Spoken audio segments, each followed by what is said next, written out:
Hello, welcome back to elite recipes. நம்ம இப்போ இதில் சொரக்காய் தோசை எப்படி செய்கிறதுன்றதை பார்க்க போகிறோம்.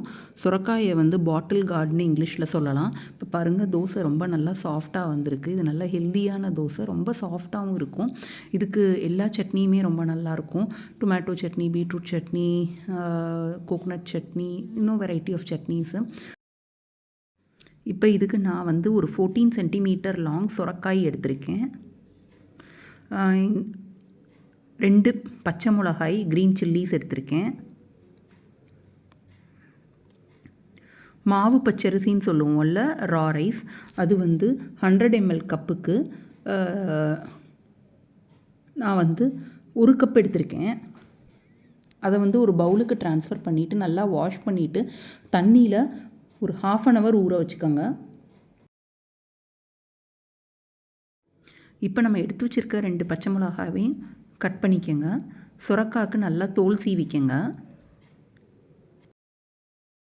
சுரக்காலே 2 சைஸ் வருது. நல்ல நீல சுரக்காய், குண்டு சுரக்காய். ஸோ நீங்கள் எந்த சுரக்காய் வேணாலும் யூஸ் பண்ணிக்கலாம்.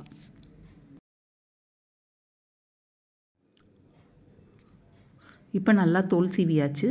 இதை நீங்கள் ரவுண்டாக கட் பண்ணிவிட்டு அப்புறம் நீங்கள் ஸ்கொயராக இதை கட் பண்ணிக்கோங்க. அப்போ தான் நமக்கு இதை மிக்சியில் அடிக்கும்போது நல்லா ஃபைன் பேஸ்ட்டாக வரும். இதில் நடுவில் எதுவும் சீட்ஸ் இருந்ததுன்னா அந்த சீட்ஸ் எடுத்து நீங்கள் குப்பையில் போட்டுருங்க. இது எனக்கு ரொம்ப பிஞ்சு சுரக்காய் தான், அதனால் ஒன்றும் சீட்ஸ் இல்லை. இந்த மாதிரி நல்லா சாப் பண்ணிக்கோங்க.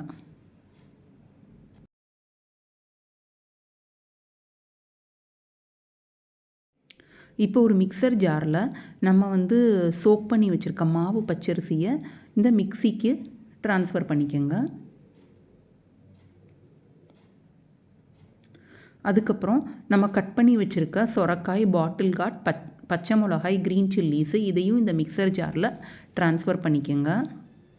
இப்போ சொரக்காய் ஏற்கனவே ஒரு வாட்ரி டைப் ஆஃப் வெஜிடபிள் தான், அதனால் நம்ம இதுக்கு தண்ணி ஊற்ற வேண்டாம். இதை மிக்சர் ஜாரில் இந்த மாதிரியே நீங்கள் ஃபைன் பேஸ்ட்டாக கிரைண்ட் பண்ணிக்கோங்க. இப்போ பாருங்கள், இந்த மாதிரி கிரைண்ட் பண்ணிக்கோங்க. இப்போ இதை ஒரு வெசலுக்கு ட்ரான்ஸ்ஃபர் பண்ணிக்கலாம். இப்போ இந்த ஜாரில் பாருங்கள், கொஞ்சம் மாவெல்லாம் ஒட்டியிருக்கு. அதனால் மேபி ஒரு 50 ml ஆஃப் வாட்டரு இந்த ஜாரில் போர் பண்ணிக்கோங்க.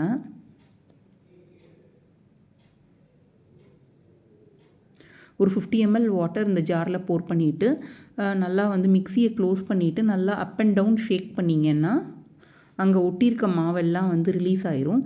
அதுக்கப்புறம் இந்த தண்ணியையும் நீங்கள் இந்த சொரக்காய் பேட்டரோட ட்ரான்ஸ்ஃபர் பண்ணிக்கோங்க. இப்போ இதை ஒரு மூடி போட்டு ஒரு 1/2 hour அப்படியே வச்சு வச்சுக்கோங்க.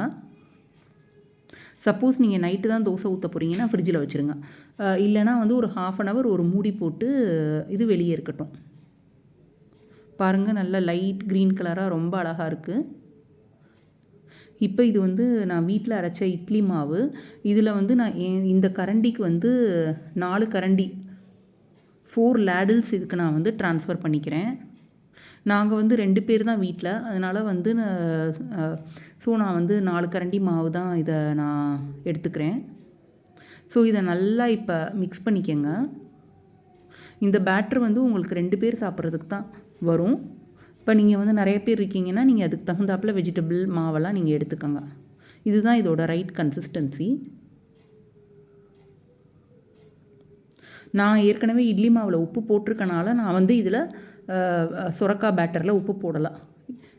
இப்போ ஒரு தவாவை ப்ளேஸ் பண்ணி நீங்கள் ஆஸ் யூஷுவல் நார்மல் தோசை எப்படி போர் பண்ணுவீங்களோ அந்த மாதிரி போர் பண்ணிக்கோங்க.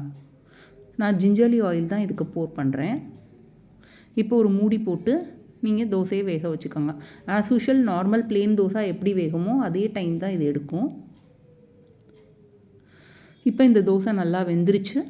இதை நீங்கள் பிளேட்டுக்கு ட்ரான்ஸ்ஃபர் பண்ணிக்கோங்க. இதே மாதிரி எல்லா மாவை வச்சும் தோசை மேக் பண்ணிக்கோங்க. இதை நீங்கள் ஊத்தப்பமாவும் மேக் பண்ணலாம். இதுக்கு மேலே நீங்கள் ஒரு எக்கை உடச்சி ஊற்றுனீங்கன்னா அந்த தோசையும் ரொம்ப நல்லாயிருக்கும். இதே மாதிரி நீங்கள் ரெட் அண்ட் ஒயிட் பம்கின்லையும் நீங்கள் தோசை மேக் பண்ணலாம். இப்போ நிறையா குழந்தைங்க வெஜிடபிள்ஸ் சாப்பிட மாட்டேங்கிறாங்கல்ல, ஸோ அதனால் இந்த மாதிரி நீங்கள் கிரைண்ட் பண்ணி இந்த மாதிரி தோசையாக கொடுத்துக்கலாம். இது ரொம்ப சாஃப்டான தோசை. உங்களுக்கு வீடியோ பிடிச்சிருக்கும்னு நினைக்கிறேன். லைக் பண்ணுங்கள், சப்ஸ்கிரைப் பண்ணுங்கள், கமெண்ட் பண்ணுங்கள்.